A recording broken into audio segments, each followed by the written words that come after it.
A seccional da Ordem dos Advogados do Brasil, Seção São Paulo, por sua Comissão de Direito Imobiliário, Coordenadoria de Direito Condominial, tem a honra de recebê-los para o webinar A Importância do PL 1513 para a Advocacia Condominial, que conta com o apoio das Comissões de Ação Social e Cidadania e de Cultura e Eventos da OAB São Paulo. Este evento compactua com os Objetivos de Desenvolvimento Sustentável da ONU. Agradecemos e saudamos as autoridades que compõem essa mesa virtual, os participantes e todos aqueles que contribuíram com a campanha do agasalho. Para conduzir a abertura oficial desse evento, anunciamos o Dr. Rodrigo Carpá, coordenador da Comissão de Direito Condominial da OAB São Paulo.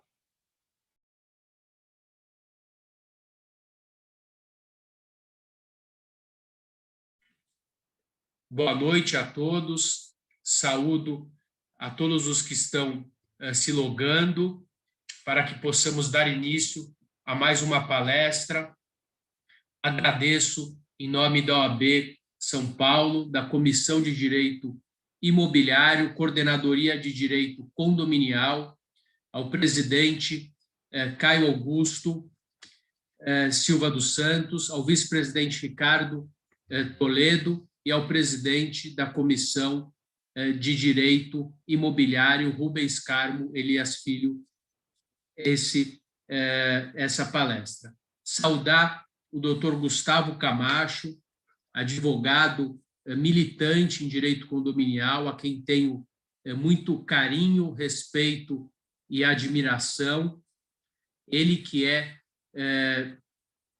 advogado, estudante de filosofia à maneira clássica, costuma nos encantar com as suas palestras sobre o tema, pós-graduado em Direito Processual Civil, pós-graduado em Direito Empresarial, Master of Law em Direito Empresarial, pós-graduado em Direito e Negócios Imobiliários, palestrante, articulista de diversas mídias especializadas, presidente da Comissão de Direito do Consumidor da OAB Joinville, gestão 16 a 18, conselheiro da OAB Joinville, diretor jurídico da Associação dos Síndicos do Estado de Santa Catarina, além de assessor jurídico da Associação Catarinense dos Construtores.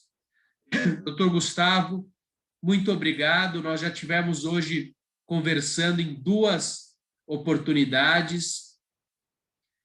Vamos bater um papo sobre esse importante PL e que trata, não vou antecipar, mas ele fala sobre a Convenção de Condomínio e com certeza você vai passar para a gente todos os pormenores, a importância da Convenção Condominial, e essa palestra depois poderá ser acessada pelo canal do YouTube da OAB São Paulo, perpetuando os seus ensinamentos. Então, mais uma vez, muito obrigado em nome da OAB São Paulo, da Coordenadoria de Direito Condominial e de todos que estão nos assistindo agora.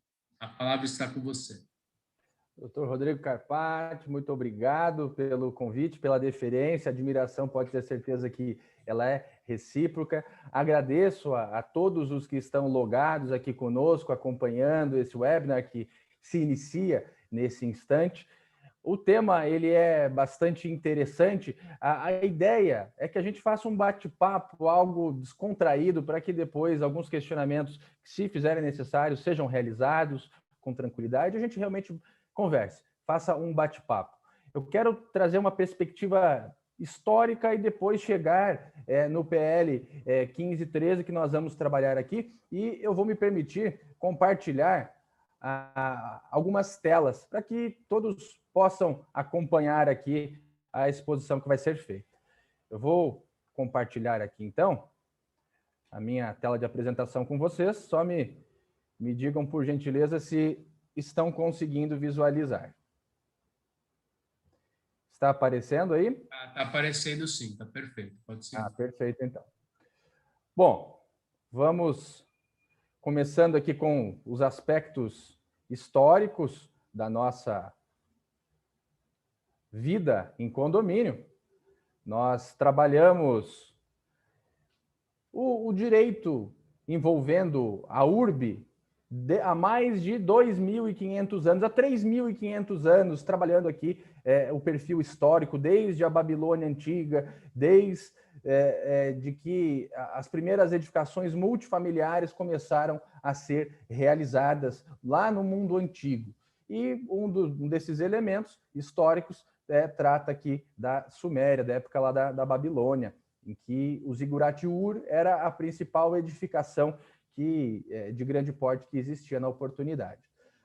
E depois disso nós tivemos, no âmbito histórico, a Grécia Antiga, palco da democracia, o surgimento da democracia, e boa parte do que nós vamos falar nessa nossa conversa de hoje remete justamente aos ensinamentos clássicos lá da Grécia Antiga, a exemplo da democracia. A democracia surgiu neste ambiente que eram as polis gregas, onde aconteciam justamente as assembleias, que são realizadas da mesma forma há praticamente 2.500 anos. Não à toa, tivemos grande discussão agora no período de pandemia a respeito da realização ou não das assembleias virtuais, porque se quebrou um paradigma nesse período. Um paradigma não de 15 ou 20 anos, mas de 2.500 anos de algo que sempre foi feito da mesma forma. As decisões da polis grega eram deliberadas lá na ágora. Então, os cidadãos da oportunidade poderiam debater, poderiam deliberar a respeito dos temas que interessavam a massa, a coletividade, aos residentes na polis, eram os cidadãos gregos. Depois disso, filha da Grécia, filha dos ensinamentos gregos, nós tivemos Roma, que perpetuou por mais de 1000 anos com o seu ensinamento, com os seus valores cultivados que até hoje nos tocam. E nessa imagem aqui nós já podemos verificar uma ínsula, que era um cortiço da época romana, era uma edificação multifamiliar em que os romanos que não possuíam posses residiam. Na época já existia alguém de fato que cuidava da edificação, mas não existia, logicamente, a figura do síndico, que hoje para nós é o que importa bastante aqui na esfera do direito condominial. Roma caiu em 476 depois de Cristo. E aí entramos na era da Idade Média, na era feudal. Nessa oportunidade da era feudal, nós não tínhamos a propriedade em si. A propriedade ela era detida pelos nobres, pelos aristocratas da época, todas as pessoas que eram vinculadas à coroa. O particular em si não poderia ter propriedade. Quem poderia ter propriedade era o rei, os duques, os nobres de modo geral. Em torno de mais ou menos 1500, nós começamos a ter o renascentismo na história humana. E o renascentismo buscou os valores clássicos gregos, que eram justamente essas questões envolvendo a urbanização, a urbe, que vocês podem verificar aqui. Esta cidade, que era chamada Palma Nova, ela era uma cidade renascentista, totalmente planejada. Percebam como as quadras, os lotes eram muito bem planejados, e o centro da cidade também tinha uma planificação específica. Cidades dessa época são conhecidas até hoje e visitadas. Florença, Veneza, são todas cidades da época da Renascença. Mas aí veio a reforma da Igreja Católica e o movimento renascentista, ele foi expiado. Ele deixou de existir, mas uma mente que se abre para uma nova ideia nunca mais retorna ao seu estado original, já dizia Albert Einstein, e por isso nós tivemos depois a eclosão, vamos falar da Revolução Francesa. Mas a Revolução Francesa, ela teve o seu início com a possibilidade da Revolução Industrial, porque a Revolução Industrial, ela modificou os parâmetros de poder dentro da sociedade. Na época, falamos antes, quem detinha a propriedade, quem detinha a titularidade da terra, era somente os aristocratas, os vinculados à coroa. Só que a burguesia, por conta da Revolução Industrial, passou a ter mais poder econômico do que o próprio rei. do que a própria coroa, o senhor feudal. E isso impossibilitava ainda que o particular, o burguês, pudesse ter propriedades, muito embora ele tivesse mais poder econômico do que o próprio rei, muitas das vezes. Por esse motivo, nós chegamos à Revolução Francesa. A Revolução Francesa, ela pensou todos os valores democráticos lá da Grécia, toda a urbanização proveniente da Grécia antiga, os valores clássicos foram novamente reformulados. Isso foi tudo fruto do período do renascentismo que eclodiu justamente na Revolução Francesa. E qual foi o principal elemento que para nós, do âmbito imobiliário, do âmbito condominial, importa? Justamente o fato de que a burguesia, o mote da Revolução Francesa, foi o rompimento entre o Estado e o particular. O particular, ele queria ter acesso à propriedade, não somente sendo um nobre, mas ter acesso à propriedade. E por isso surgiu esse modelo liberal, onde o Estado interveniria o mínimo possível nas relações entre os particulares. Justamente o liberalismo econômico, o princípio do liberalismo econômico, a mão invisível do mercado de Adam Smith foi concebida dentro deste cenário. O mercado se autorregulamentaria e precisaria o mínimo possível do Estado para intervir. Então, nós tivemos aqui justamente o princípio do liberalismo econômico que inspirou todas as fontes do direito que vieram subsequentemente. E aqui eu quero fazer um paralelo já trabalhando dentro do nosso país, do Brasil. O que acontecia antes do período Revolução Francesa e do período pós-Revolução Francesa. Antes da Revolução Francesa, nós éramos uma colônia e o regime que era vigente na época era o regime das sesmarias. Somente pessoas vinculadas à coroa portuguesa poderiam ter acesso às terras, aos bens. E este modelo ele foi justamente alterado por intermédio já da Constituição de 1824. Percebam, completamente inspirada pelos valores iluministas, pelos valores do liberalismo. Não por acaso, o artigo 179, inciso 22, que me permitam fazer a leitura aqui para vocês, dizia o seguinte: é garantido o direito de propriedade em toda a sua plenitude. Percebam, o direito de propriedade, por conta do liberalismo econômico, ele foi erigido ao seu grau máximo. Ele era um direito totalmente potestativo e inquestionável. Era o maior direito que se possuía naquela sociedade liberal, era o direito de propriedade. E esse direito de propriedade, ele justamente inspirou o Código Civil de 1916, código que teve a sua vigência por quase 100 anos. Ele passou a ter a vigência em 1916 e vigorou até o início da vigência do Código Civil de 2002. Percebam, quase 100 anos. Os princípios cultivados nesta codificação era justamente o princípio do liberalismo econômico e o do contratualismo. As partes, sem a interveniência do Estado, fariam os seus próprios combinados, e esses combinados teriam valor e o Estado não poderia intervir. É o princípio da pacta sunt servanda. Voltando aqui, o direito de propriedade foi erigido ao seu grau máximo e consignado lá no Código Civil de 1916 do nosso país. Paralelamente a isso, logo na sequência, nós tivemos a Revolução Bolchevique lá na Rússia, lá no leste europeu, por conta justamente da Revolução Burguesa, que, querendo ou não, acabou fazendo um certo abuso do seu poder econômico e as pessoas daquela localidade, sem fazer alusão à direita, à esquerda que nós vivenciamos hoje, sem esse viés politiqueiro que nós estamos observando na mídia, houve essa revolução.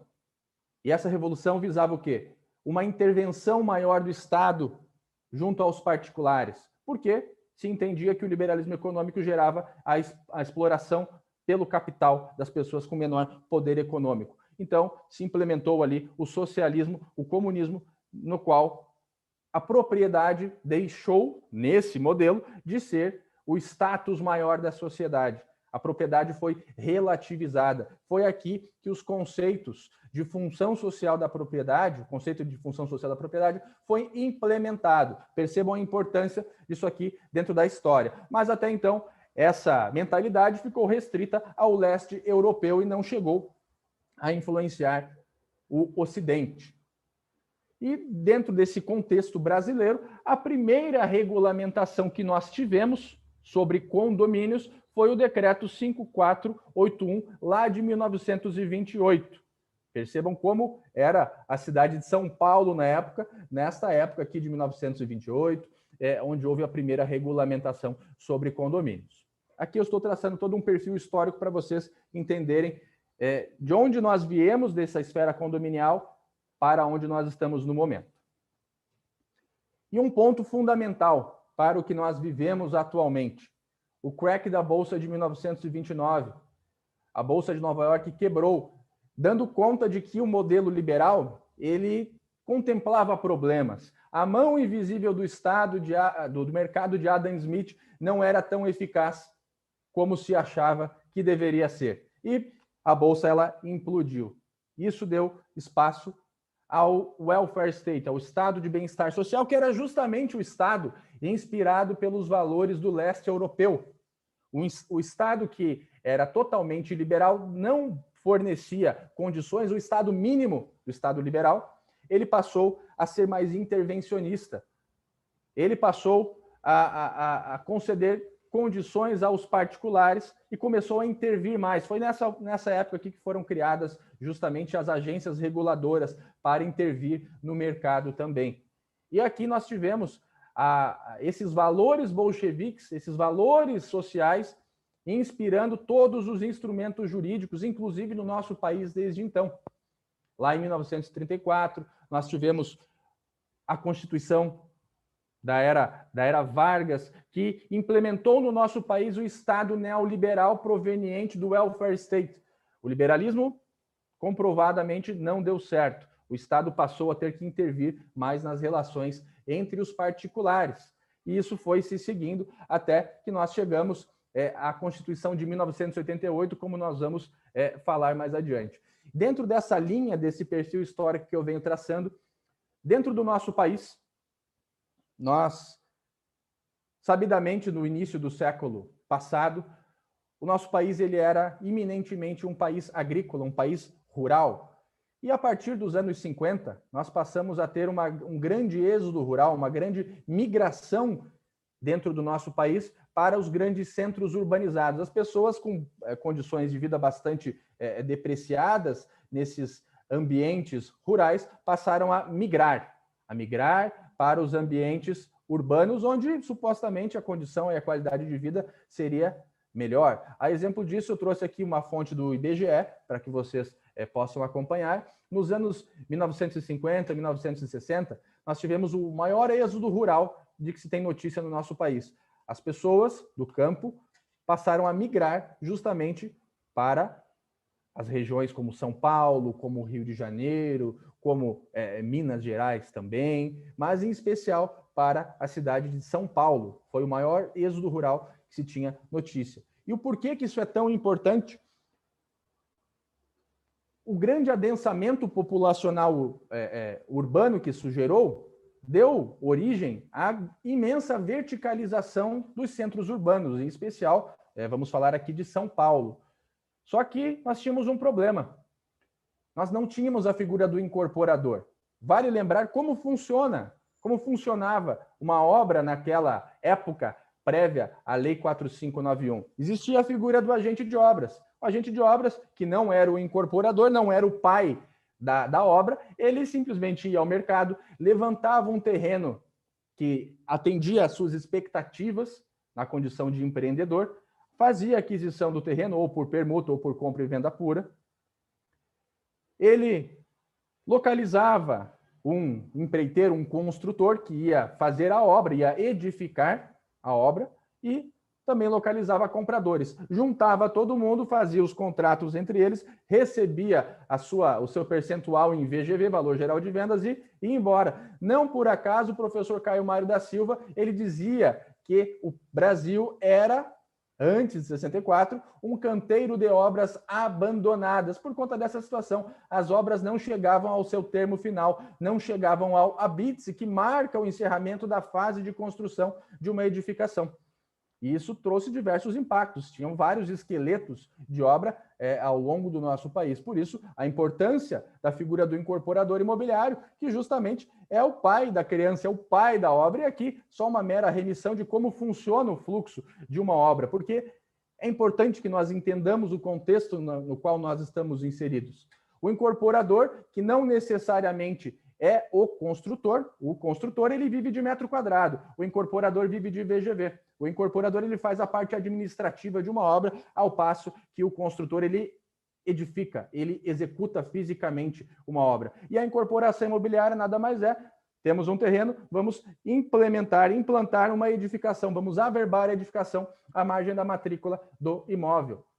O incorporador faz isso. Então ele vai também ao mercado, compra o terreno, vai até a prefeitura municipal da cidade, munido de todos os projetos legais, arquitetônicos, obtém o alvará de construção e aí sim ele vai até o cartório de registro de imóveis para depositar o memorial de incorporação.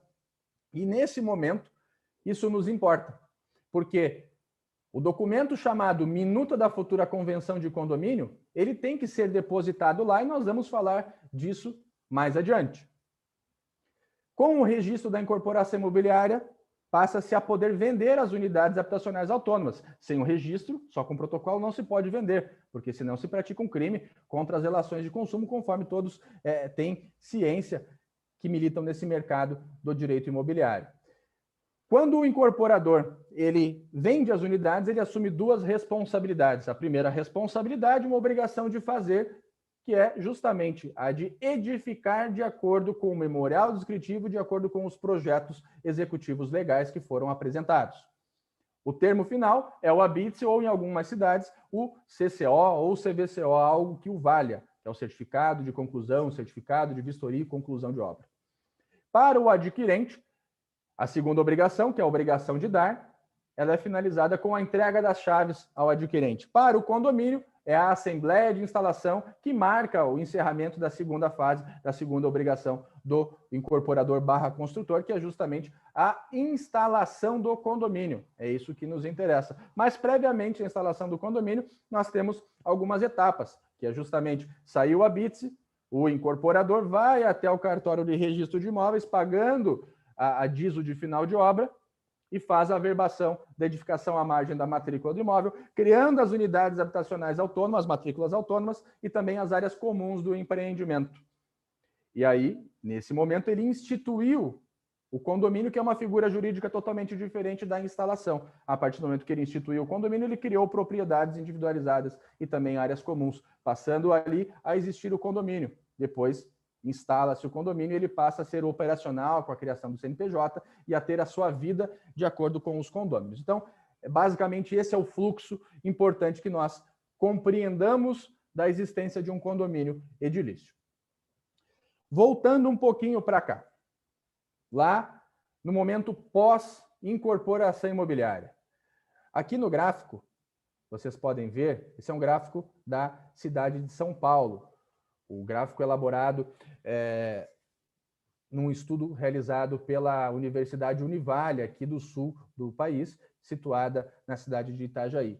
Este gráfico aqui ele demonstra que logo após esse processo de incorporação imobiliária, logo após a securitização das operações imobiliárias, tanto para os construtores / incorporadores, quanto principalmente para os adquirentes, vale lembrar que o adquirente, ao comprar uma unidade na planta, é como se fosse um sócio do empreendimento, porque o empreendimento vai ser edificado de acordo com os aportes financeiros que forem feitos ao longo do balão de obras. E se alguém adquire uma unidade imobiliária que não está incorporada, essa pessoa adquire meramente papel. Ela está comprando papel, ela não compra nenhuma mera expectativa de direito, que é justamente o que ela adquire quando compra um imóvel com incorporação imobiliária e, sobretudo, quando o imóvel ele tem o seu patrimônio de afetação. Mas, voltando para cá, lá em 1976, na cidade de São Paulo, nós tivemos altos índices de verticalização, expedição de alvarás de construção de edificações multifamiliares. Percebam, lá em 76, nós tivemos quase 300 alvarás de edificações multifamiliares, prédios na cidade de São Paulo, dando conta da verticalização da cidade. Aqui, nos anos 1985, 86, nós chegamos a quase 800 alvarás de construção de edificação predial multifamiliar na cidade de São Paulo. O grande boom da construção civil aconteceu em São Paulo, segundo esse estudo, lá nos anos 1980. Foi o período de maior verticalização da cidade, e tudo isso graças ao professor Caio Mário da Silva, que criou a Lei 4591, Lei de Incorporação e também de Condomínios. Aqui na minha região, lembrando que sou de Joinville e Santa Catarina, a cidade de Balneário Camboriú, conhecida como a Dubai brasileira, que tem apenas 48 quilômetros quadrados de extensão territorial e tem cerca de 3 mil condomínios edilícios, inclusive os condomínios mais altos do país encontram-se situados nesta cidade. Lá será edificado o maior prédio do país, que vai contemplar 102 lajes. A última casa da Avenida Atlântica foi vendida este ano. Então, na beira-mar, ninguém mais constrói porque não tem mais espaço, a não ser que faça demolições das edificações mais antigas que lá estão. E aqui, pessoal, 1995, de 1991 a 1995, nessas regiões, nós tínhamos o maior índice de verticalização do ambiente urbano. Chegamos a ter aqui quase 160 alvarás de construção de edificação predial expedido neste período, e atualmente nós continuamos esse processo de verticalização. Aqui eu quero mostrar para vocês como era Balneário Camboriú nos anos 70. Aqui é Balneário Camboriú lá nos anos 70, no quadro à esquerda acima de vocês. Percebam que lá, bem no centro da cidade, nós temos uma única edificação predial. Aquele é o Hotel Marambaia, a primeira edificação predial existente na cidade de Balneário Camboriú, que hoje está como no gráfico abaixo. Percebam como aconteceu a expoente verticalização na cidade de Balneário Camboriú. Itapema, que é a cidade ao lado, não foi diferente, e assim se segue em toda a Santa Catarina nesse mesmo ritmo. Bom, feita essa introdução importante para que se compreenda o contexto no qual nós estamos inseridos, nós chegamos até a Constituição de 1988, que é a Constituição Cidadã, que encampou os valores do welfare state, alguns valores lá do leste europeu, e, novamente, sem fazer alusão a modelos políticos ou politiqueiros aqui, a propriedade, lá do artigo 1228 do Código Civil, usar, gozar, dispor, fruir e reivindicar de quem justamente o possua, foi relativizada pela Constituição Federal. A função social da propriedade foi implementada. Quem possui propriedade não tem mais um direito absoluto e inquestionável. Quem tem propriedade passa, além de ter direitos, logicamente, também tem muitos deveres com a sua propriedade. E isso é muito importante, é fundamental para nós que militamos nessa área dos condomínios edilícios. O Código Civil de 2002, justamente se valendo de todos estes valores, lá da Constituição Cidadã de 1988, ele trouxe para si princípios, como o princípio da boa-fé objetiva, surrécio, suprécio, tucoque, e ele ele tem a mesma concepção originária lá da Lei 4591, lá dos artigos 1º ao artigo 27. Isso foi replicado lá nos artigos 1331 até o 1358 do Código Civil, porque a obra do professor Caio Mário, ela foi apenas amoldada à realidade vigente atualmente e também de acordo com algumas decisões dos tribunais superiores que trouxeram repercussão geral para as matérias que vinham sendo discutidas. E aí isso ficou consignado lá no Código Civil para colocar uma pá de cal para resolver alguns problemas, a exemplo da questão envolvendo a necessidade ou não do registro da convenção condominial para que ela tivesse validade perante os condôminos. Os tribunais, o STJ em especial, concebeu a súmula 260 lá naquela oportunidade, porque muitos devedores diziam, olha, eu não vou pagar a cota de condomínio porque não existe condomínio, a convenção de condomínio não está devidamente registrada. Esse assunto foi levado aos tribunais, saiu a súmula, e essa súmula foi posteriormente replicada lá no artigo 1333 do Código Civil. Alguns problemas foram resolvidos através da do novo Código Civil, implementado lá em 2002, que passou a ter vigência em 2003. Dentro dessa sistemática toda, é importante nós entendermos quem é o morador dos condomínios.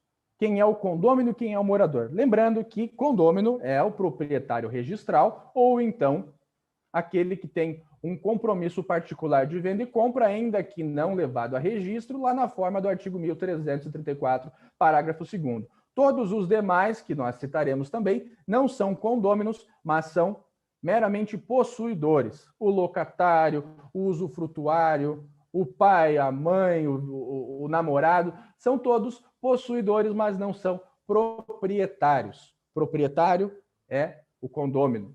Então, isso é importante. Mas quem é essa figura das pessoas que decidem residir nos condomínios edilícios da atualidade?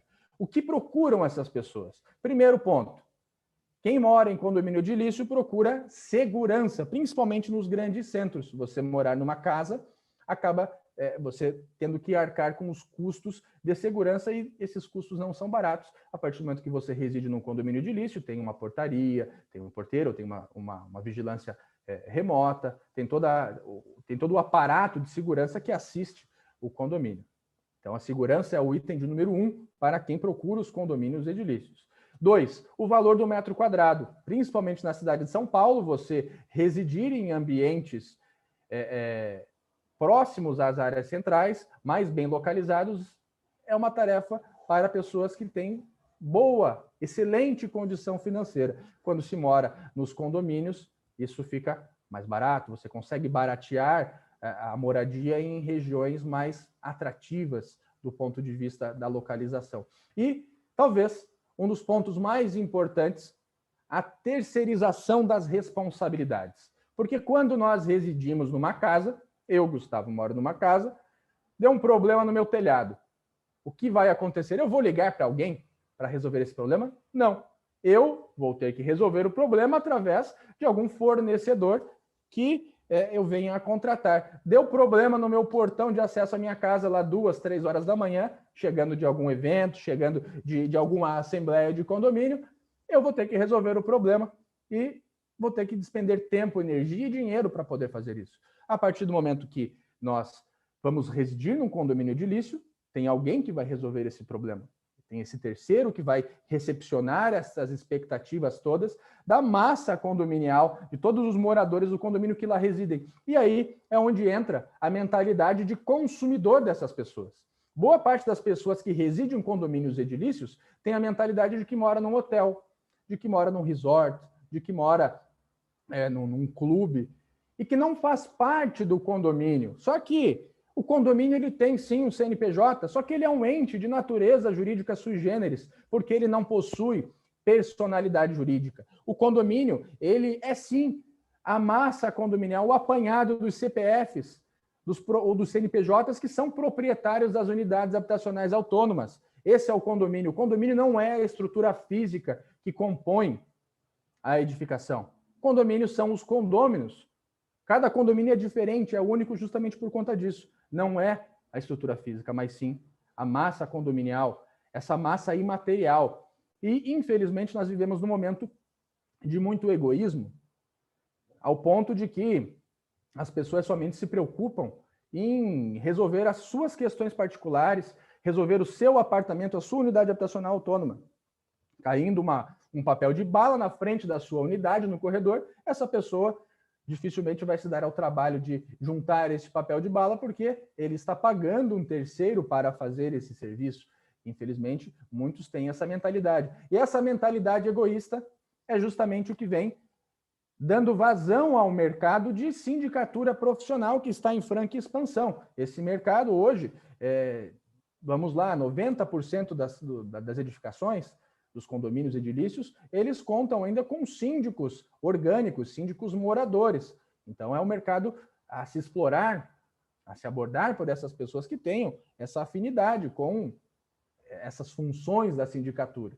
Mas percebam que o egoísmo está intimamente atrelado ao desenvolvimento das funções da sindicatura profissional. E o perfil do síndico atual também é importante compreendermos Quem era o síndico? Quem já foi esse síndico?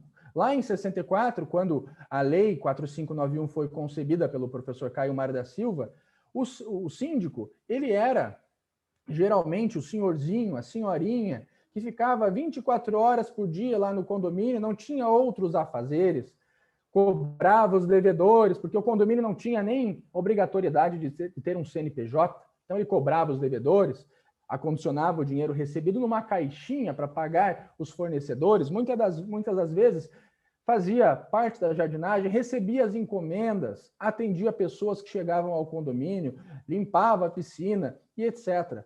Então esse era o síndico lá de 1964.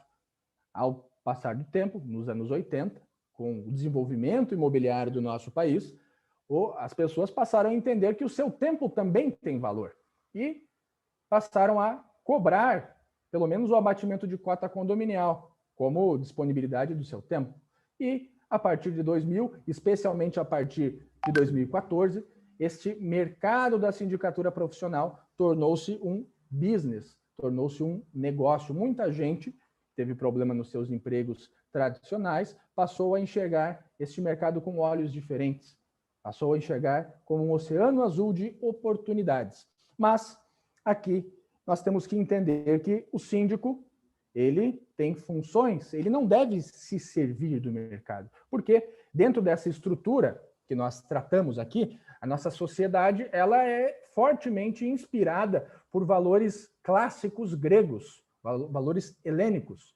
E lá, na Grécia Antiga, existia um modelo de educação chamado modelo paideia de educação, em que uma criança era levada ao liceu para que tivesse suas lições, e essa criança a mente dela não era entendida como se fosse um copo vazio que deveria ser cheio, como nós fazemos hoje com as nossas crianças. Nós enchemos a cabeça das crianças com muitas informações. Lá naqueles valores antigos gregos, as crianças, elas despertavam, era educar, era eduzir, tirar de dentro e não colocar dentro. Logicamente que é importante você lapidar, mas tirava de dentro realmente esses propósitos das pessoas. E as pessoas, segundo os ensinamentos clássicos, isso consta lá do livro da República de Platão, elas se desenvolvem dentro de 4 esferas: do bom, do justo, do belo e verdadeiro. São 4 grandes ideias lá no plano não manifestado, que no plano manifestado, quando a gente opera, a gente escolhe uma profissão para a nossa vida,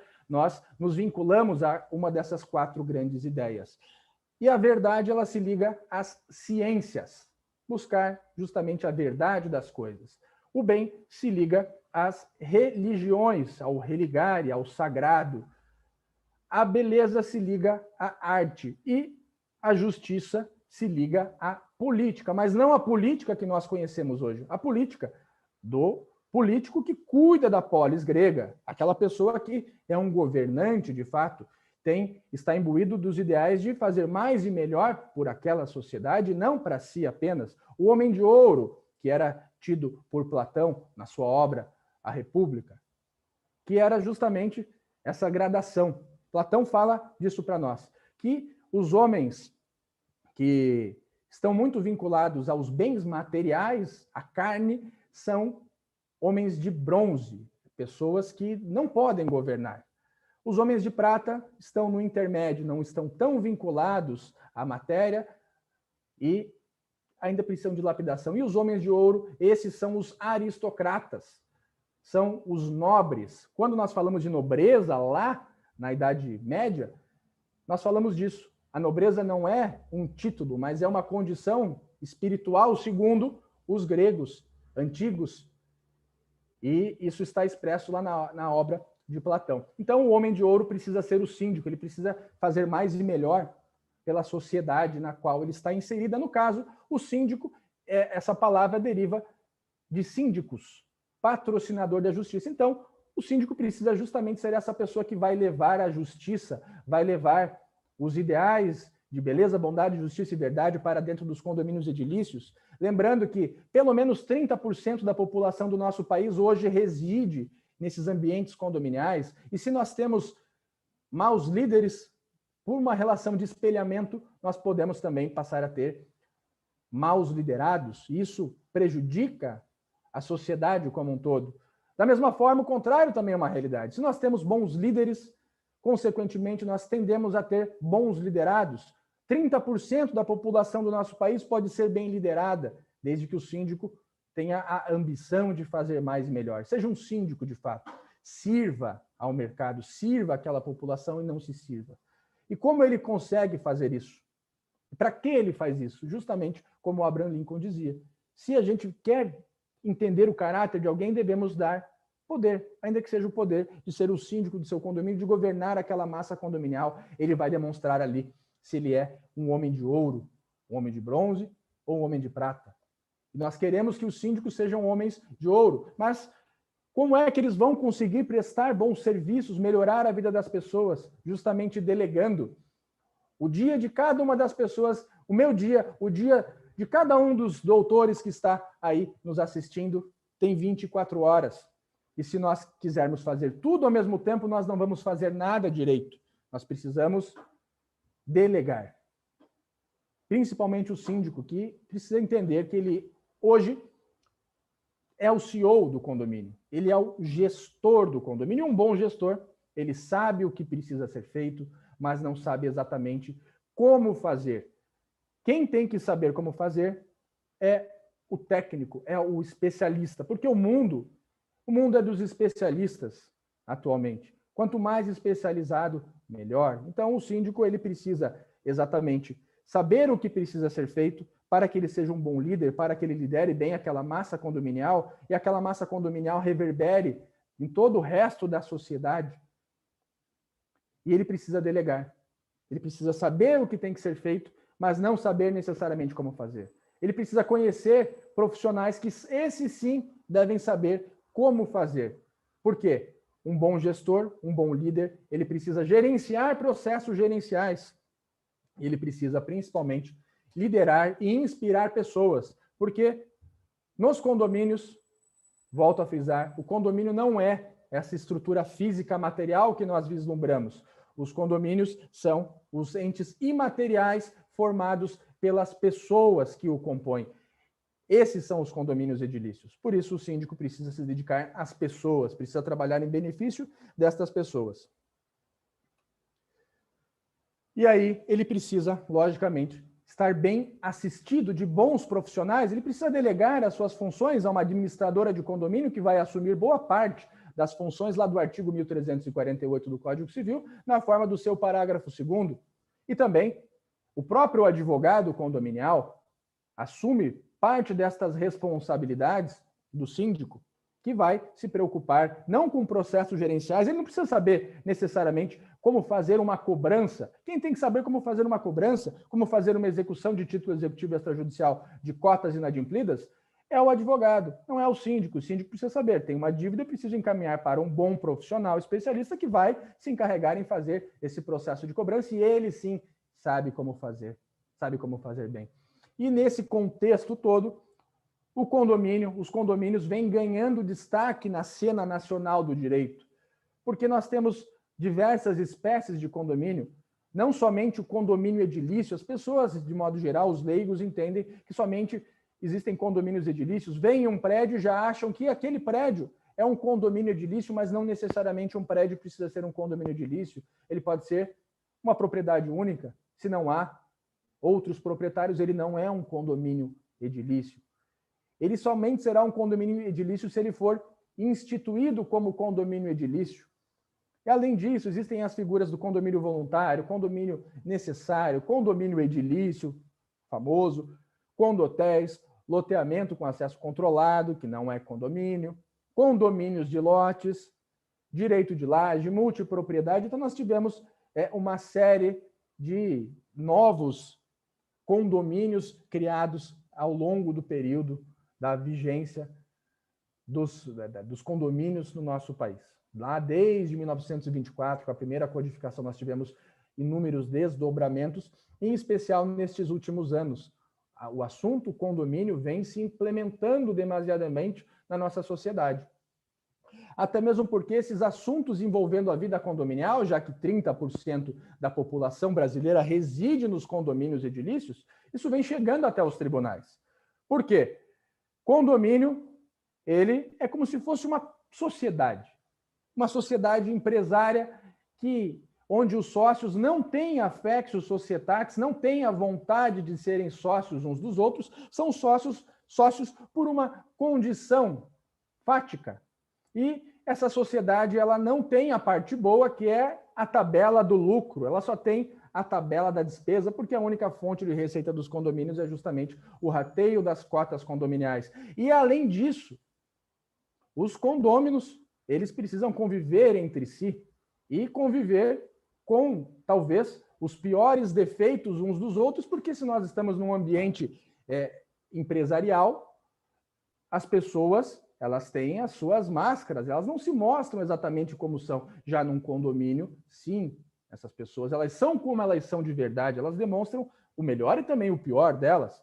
E vale a pena lembrarmos de que geralmente passamos a gostar mais das pessoas quando não convivemos com essas pessoas. Lembre-se do dia que você saiu da casa da sua mãe, se você não passou a conviver melhor com seu irmão, conviver melhor com seu pai, conviver melhor com a sua mãe, justamente porque você passou somente a conviver com a parte boa dessas pessoas.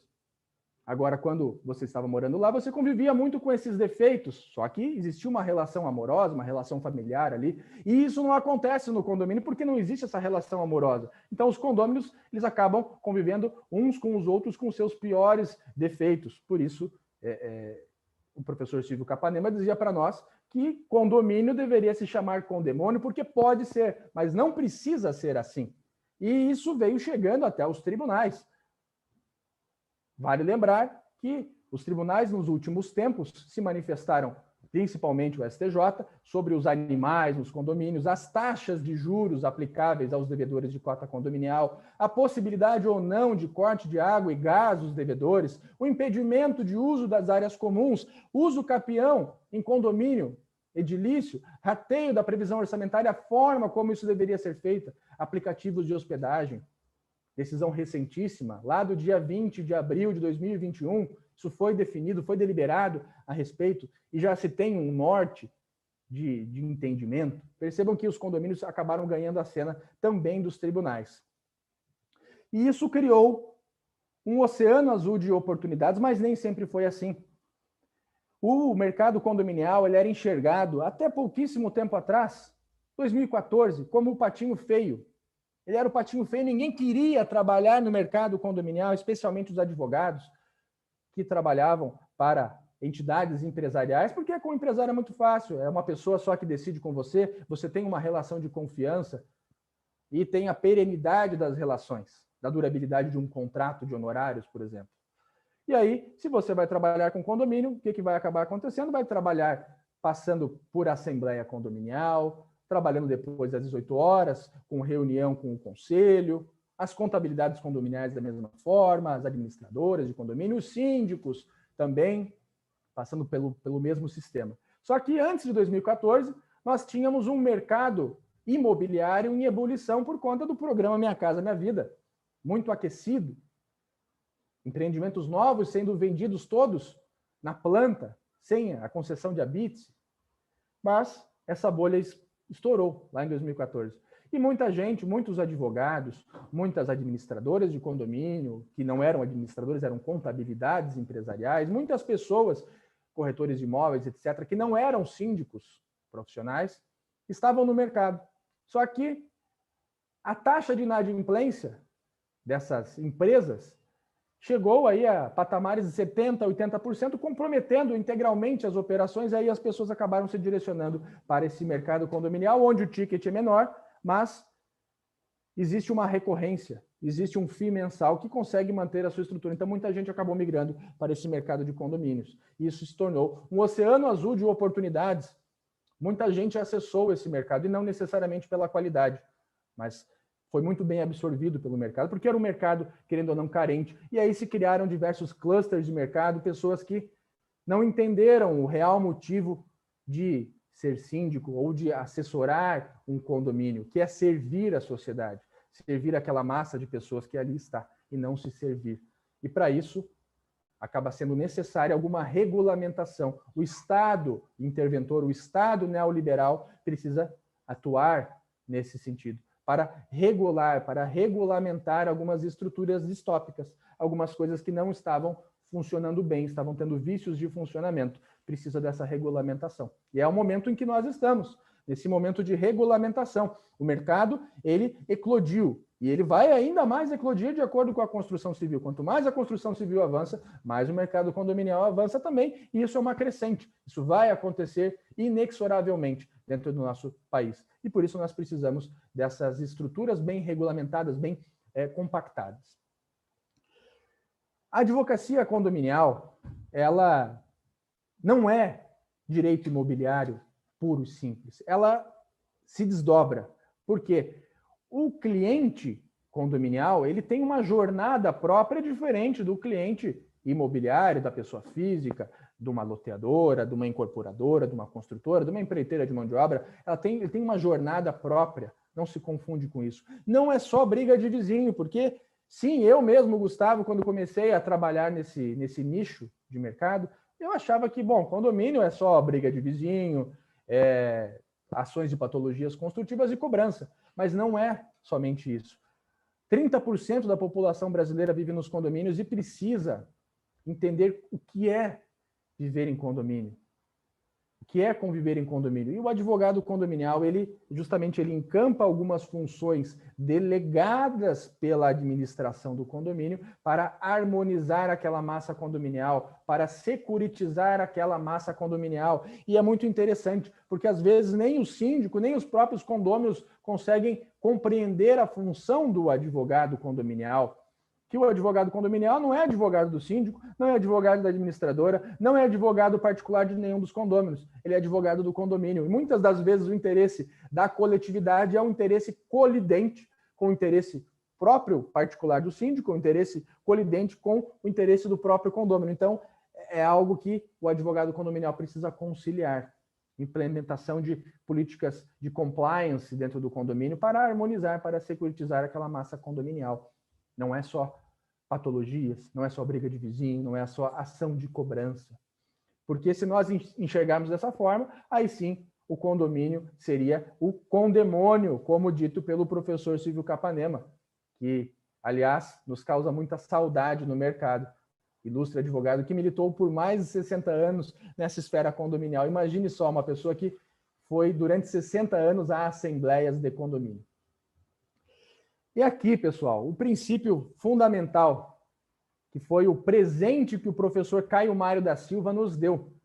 Muita gente me pergunta, até mesmo advogados, Gustavo, a legislação condominial precisa de reforma, precisa ser ajustada, porque são muito poucos artigos que nós temos. Nós temos lá na Lei 4591, o artigo 1º, o artigo 27, lá no Código Civil nós temos o artigo 1331 até o 1358. São poucos artigos para regular a vida de tanta gente. E aí, a minha resposta é, mas é justamente isso que o professor Caio Mário da Silva quis fazer? Ele foi muito sensível, porque ele entendeu o princípio da hierarquia das normas, ele entendeu o princípio da autonomia privada que inspira as relações entre os particulares, o princípio proveniente lá do mundo antigo grego helênico, o princípio lá da Revolução Francesa, do Estado liberal, hoje Estado neoliberal, em que esses citados artigos apenas conferem uma estrutura mínima, plausível para a operação, para funcionamento de um condomínio edilício, e que todo o resto do arcabouço eles são os combinados entre os condôminos. A convenção e o regulamento interno, que ficam na base da pirâmide, aqui na base da pirâmide de Kelsen, eles se submetem à legislação hierarquicamente superior. E eles instrumentalizam a vida entre os condôminos, porque as convenções e os regulamentos internos são contratos multilaterais e encampam, sim, esse princípio da autonomia privada. Eles têm um princípio,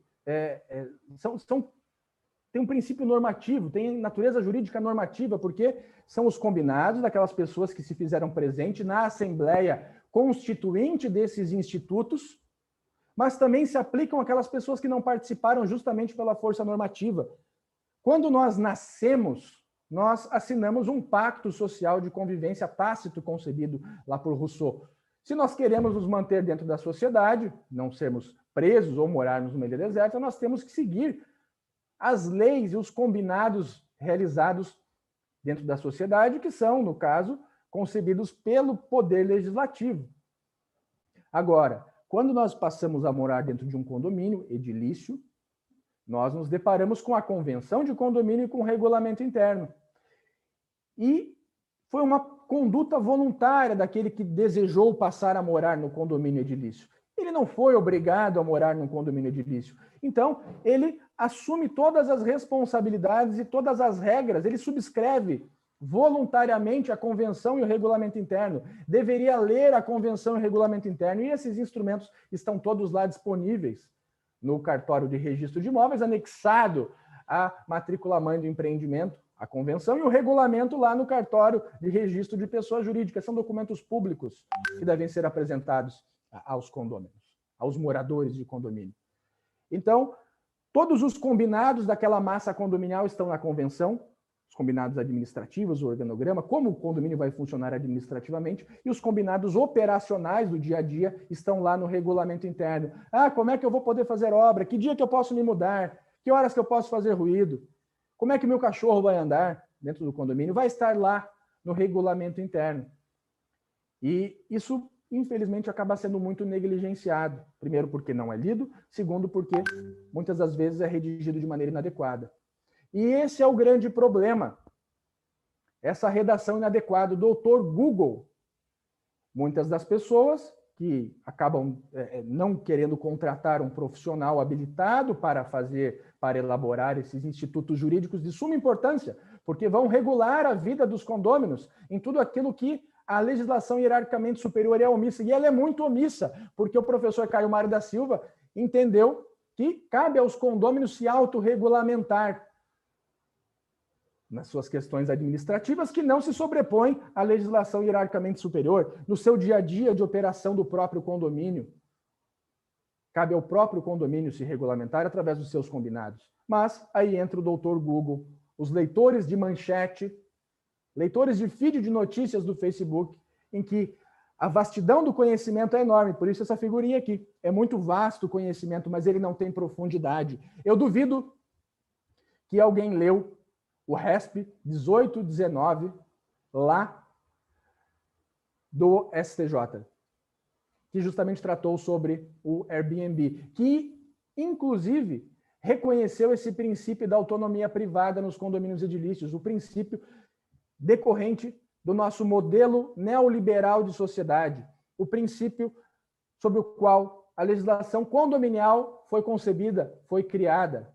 Eu duvido que as pessoas, de modo geral, elas leram o feed de notícias onde dizia o seguinte: Airbnb pode ser proibido nos condomínios edilícios. E percebam o estrago que isso causa dentro do mercado. Percebam o estrago que aconteceu lá em 2014, quando foi veiculada uma notícia, quase fake news, dizendo que o seguinte, que as coberturas dos condomínios deveriam pagar a mesma taxa de condomínio das demais unidades.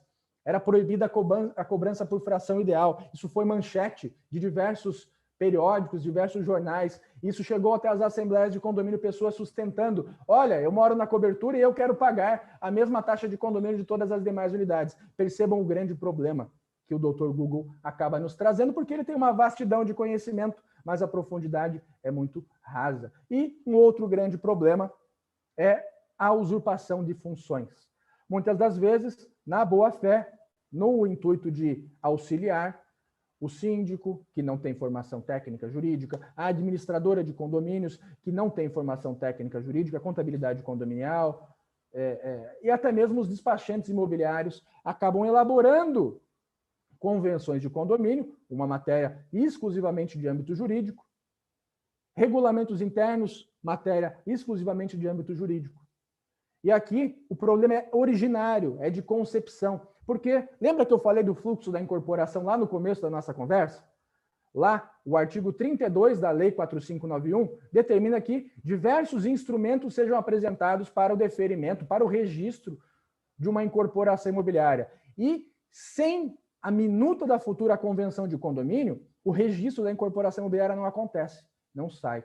E muitas das vezes, 99,9% das vezes, quem faz a minuta da futura convenção de condomínio é o despachante imobiliário, só pro forma, só para cumprir o artigo 32 e obter o registro da incorporação imobiliária. E muitas das vezes essa convenção de condomínio sequer chega à Assembleia de Instalação, aonde deveria ser feita a ratificação da minuta da futura convenção de condomínio para que fosse levada a registro. Muitas das vezes a própria construtora, lá no momento prévio à Assembleia de Instalação, se valendo da instituição do condomínio, da obtenção da propriedade registral de todas as unidades habitacionais autônomas que compõem o condomínio, ela própria faz o registro. E, não por acaso, essas convenções muitas das vezes são Ctrl+C, Ctrl+V e não espelham a realidade daquela massa condominial. Não tem legitimidade às regras que lá foram criadas. E depois, quando se pretende fazer alteração de uma convenção, ou até mesmo de um regulamento interno do condomínio, quem acaba fazendo é geralmente a administradora de condomínios que coloca lá no seu portfólio, inclusive, que faz esses instrumentos, com medo de perder mercado, da concorrência, porque se ela não fizer, a concorrente dela faz e o condomínio vai querer contratar, pagar o FII mensal para aquela concorrente, não vai lhe pagar, não vai lhe remunerar, ela vai perder mercado, vai perder na concorrência, vai se tornar pouco interessante. E as funções dos advogados acabam sendo, querendo ou não, usurpadas. Volto a frisar, muitas das vezes na boa-fé. Mas esses instrumentos são instrumentos jurídicos. Quando você tem um problema no seu carro, você procura, logicamente, um mecânico, você não vai procurar o Gustavo advogado, porque ele não vai ter capacidade técnica para consertar um carro. Quando você quer construir uma casa, você vai procurar uma empreiteira de mão de obra ou um pedreiro, não vai procurar uma administradora de condomínios, por exemplo. E é o que acontece. Quando você quer alterar um instrumento jurídico, pela convenção, que é a convenção de condomínio ou o regulamento interno, se procura alguém que não tenha a capacidade técnica necessária para isso. E é justamente esse ponto que nós afunilamos para o nosso encerramento. Nós, pensando nesse modelo de sociedade do macrocosmos grego, os gregos helênicos clássicos entendiam a sociedade como se fosse uma grande máquina, onde cada um de nós precisamos entender qual é o nosso papel dentro da sociedade. Ao entendermos o nosso papel dentro da sociedade através de um processo de educação real, que é eduzir, é tirar de dentro, não colocar dentro, como nós vivenciamos hoje na nossa sociedade, nós fazemos aquilo que temos de melhor, nós performamos o nosso melhor e prestamos o melhor serviço para a nossa sociedade e para nós mesmos. Quando nós não fazemos isso, nós não traímos somente a nós traímos a toda a coletividade que deixa de ter o melhor que todos poderiam ter. Isso é o que diz Platão na sua obra da República. E aqui é justamente o que acontece.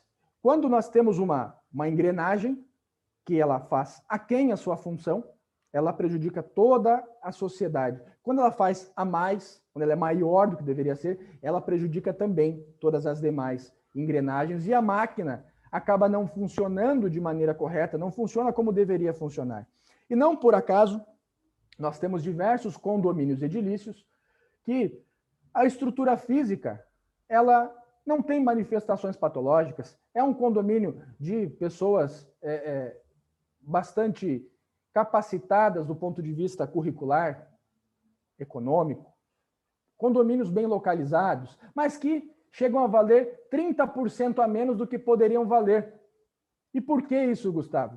Porque esses instrumentos, esses institutos jurídicos, não têm normas adequadas ou têm normas colidentes com a legislação hierarquicamente superior e geram conflitos na massa condominial, geram conflitos internamente. E esses conflitos internamente, eles desarmonizam não somente aquela estrutura condominial, mas eles desarmonizam toda a estrutura social, porque o ser humano, o indivíduo é um só. E se ele não está bem consigo mesmo, eu até brinco, gente feliz não incomoda. E quem não está bem consigo mesmo não vai trazer problemas somente para a massa condominial, vai trazer problemas para toda a sociedade. Essa pessoa vai trazer problemas lá no seu local de trabalho, vai trazer problemas no seu relacionamento interpessoal, vai trazer problemas com a sua esposa.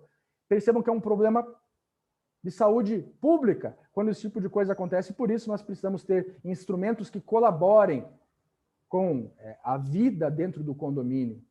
E é justamente dentro dessa perspectiva aqui que nós temos, que o mundo é uma engrenagem, o mundo é uma grande máquina e nós somos engrenagens. Quando nós fazemos bem a nossa função dentro da sociedade, a sociedade funciona melhor. Comecemos por nós mesmos e isso vai reverberar. E é por isso que o PL 1513, que está lá no Congresso, ele tem um cunho interessante, não só para os advogados, logicamente que para os advogados também, mas para a sociedade, para que a sociedade possa ter os melhores instrumentos jurídicos, porque esse PL, ele entende que a convenção, o regulamento interno, são atos jurídicos formais e solenes e se submetem a todos os princípios contratuais lá do artigo 104, o princípio social da propriedade, da função social da propriedade.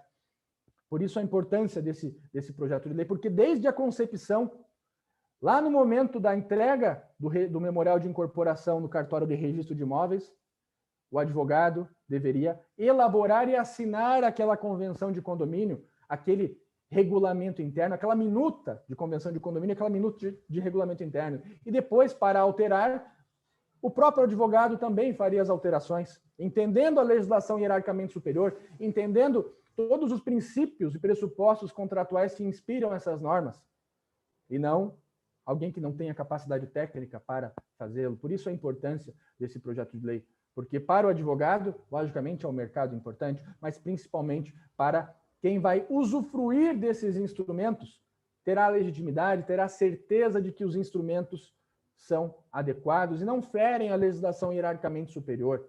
Esse é o mote do PL 1513. E aqui, já para partirmos para a finalização, uma frase de Epíteto, do livro A Arte de Viver. Se aceitares um papel além da tua capacidade, tanto perderás a compostura, quanto deixarás de lado aquele que é possível que bem desempenhes. Ou seja, aquele que faz aquilo que não compete, deixa de fazer bem as funções que lhe competem, e vice-versa. Então, assim eu encerro, assim eu finalizo. Eu agradeço ao convite que me foi formulado pela Coordenadoria de Direito Condominial, da Comissão de Direito Imobiliário da OAB de São Paulo, e fico aqui à disposição para esclarecer alguma dúvida, para conversar com os presentes. Fiquem à vontade, pessoal. Eu agradeço.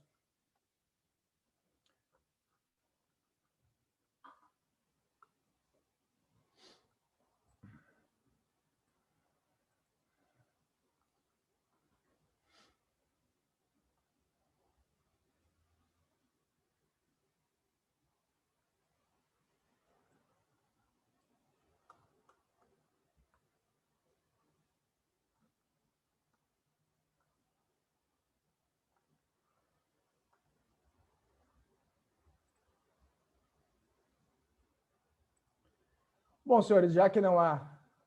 Temos alguma pergunta? A Isabela Marques fez o questionamento ali. Se tivermos algum questionamento, alguma pergunta, esse é o momento, pessoal.